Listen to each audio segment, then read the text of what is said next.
So how does buying a home work? What is it that you need to know about the home buying process? In today's video, we're just going to attempt to kind of simplify a very overwhelming and sometimes the most expensive investment you'll ever make. And so the first thing that you'll do is you're going to build your team. The second thing that you're going to do is you're going to search and find the right property. The third thing that you'll do is get under contract and finally close on the property. And so we'll dive a little more into those four things, starting with that first one is building your team. And so whether you're choosing to buy a house on your own or use a real estate agent is up to you. If you do use a real estate agent, just know that a lot of your team, your real estate agent will be able to help you put together. It takes a lot of people to buy and close a house in most instances. For instance, in most states, you're going to close at someone's going to do the escrow, an attorney or a title company. In my market, it's a title company. And so you'll need a title company to close that. You will may need a lender, and so you'll need someone who's going to loan you money if you're not paying cash for the property. Your lender is going to require that you have insurance on that property, so you'll need an insurance agent. I'm going to recommend, if you're making this big of an investment, you probably do a property inspection. So you might have a property inspector or multiple inspectors or other trades that you use to determine the overall condition of the property if you're buying. So as you can see, there ends up being a lot of people just in the lending side. So you might have the lender, but you might have a loan originator, someone who processes the loan, and then someone who does the underwriting. So even in that one category, you might be working with multiple people. But the key is build a good team, get people that you can trust. And like I said, if you end up using a real estate agent, a lot of times they will have recommendations of team members for you. All right, so the second thing is to search and find. And so even though I say it's the second thing, a lot of times it starts with this, right? There's multiple apps available that on the market. I have my own app. If you'd like that, we'll include it in the links in the notes.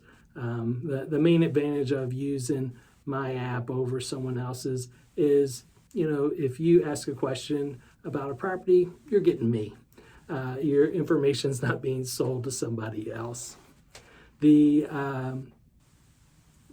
search and find, so some people start with that even before they build their team, which is fine, right? You're kind of casually looking. But as you get serious about it, you really need to have that team in place to have the best information available to you. Last thing you want to do is start looking at houses and you're looking in the $600,000 or $700,000 range, and you make an offer on that, and then you find out, oh, I only qualify for $400,000. So now I put money into this process before I even knew. So with a good team in place, you'll get that information up front instead of on the back end. So the search and find, a good agent will ask you questions that help to kind of limit the search. So going from looking at all the properties on the market to the ones that make the most sense to you, right? Like, are there certain features that are really important to you to have? And there's ways to kind of call that out and search for those things.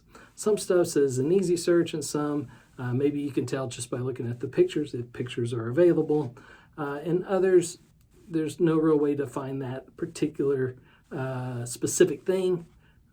But you might be able to rule it in or rule it out by physically going and seeing the property.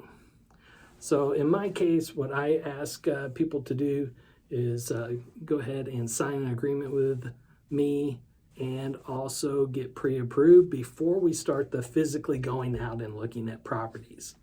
It might be a little bit different with the agent that you work with, but for the most part, you'll follow that process.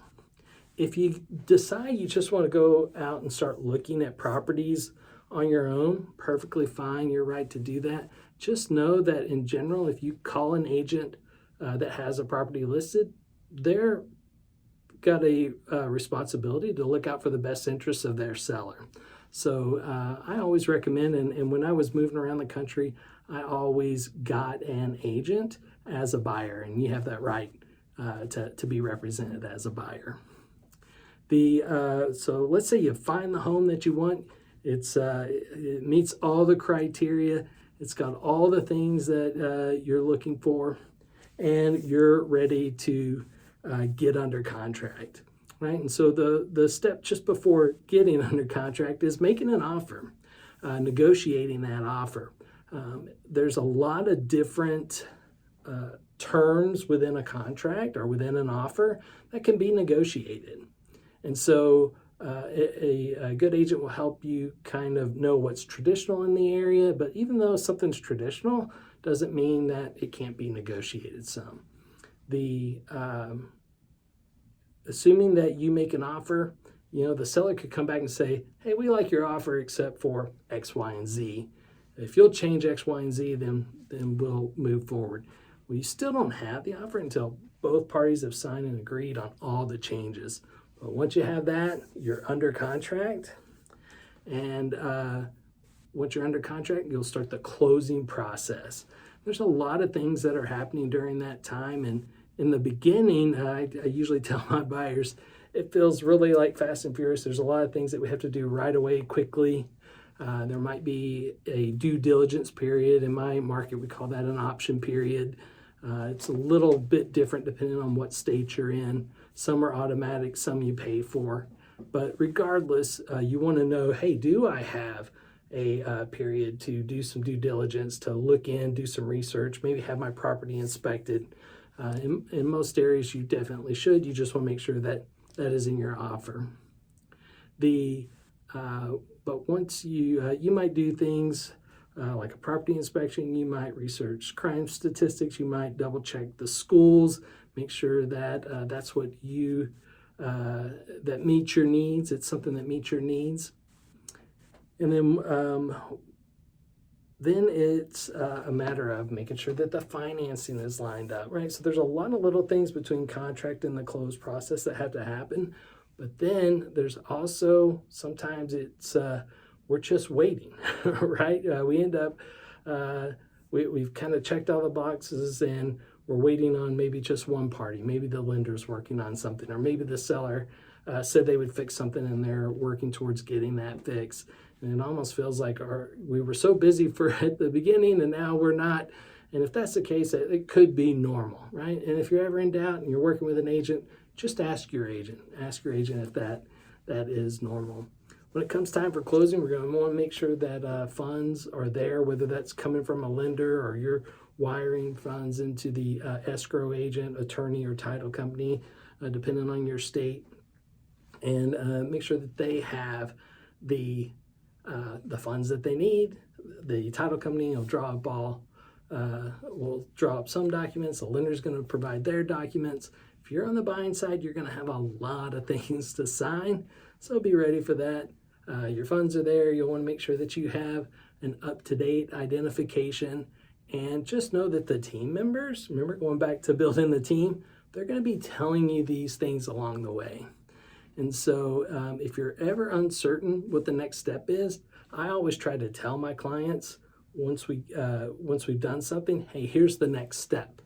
And if you're ever uncertain, hey, contact your agent. Ask them. Okay, we just did the appraisal and it seems like that's good. What's next? Right? And they'll be able to tell you in your market or in your situation what that next step is.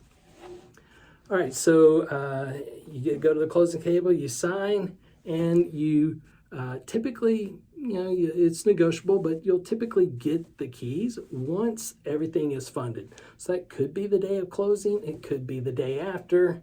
It just depends on the particular scenario. But you can, once you have keys, congratulations, you're now a homeowner.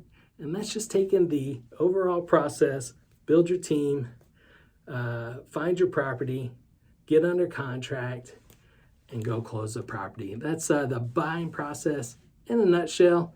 And maybe we'll look at exploring some of those in a little more detail later. But in the meantime, if you need anything, we'll put our contact info in the notes. We'll give you a link to contact us. And feel free to make any comments in the comments section. And look forward to helping you out.